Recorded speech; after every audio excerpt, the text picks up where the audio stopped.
ang sindikato. Noong 2016 sa isang bansang sugatan, may isang taong tumayo, humarap at nanindigan para sa ordinaryong Pilipino, Rodrigo Roa Duterte. Droga, dinabanan, hustisya, pinainting, kriminal, hinarap.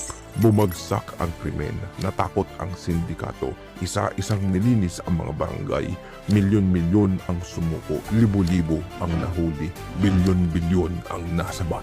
Nagpatayo ng iba't ibang infrastruktura kabilang ang mga mega rehab centers para sa mga gustong magbagong buhay. Pinalakas ang PDEA, iniangat ang kapulisan at pinatibay ang hukbong sandahan.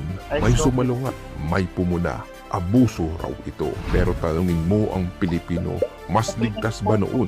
Mas tahimik ba ang gabi? Mas kampante ba ang pamilya? May takot ba ang kriminal at durugista kumpara ngayon?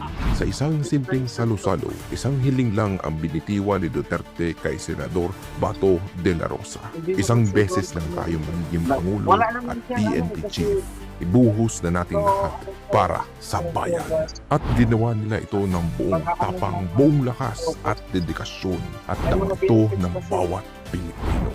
Kaya Duterte kami, di lamang dahil sikat o may nagawa, kundi dahil may tapang, malasakit, paninindigan at pagmamahal na ramdam ng sambayanang Pilipino.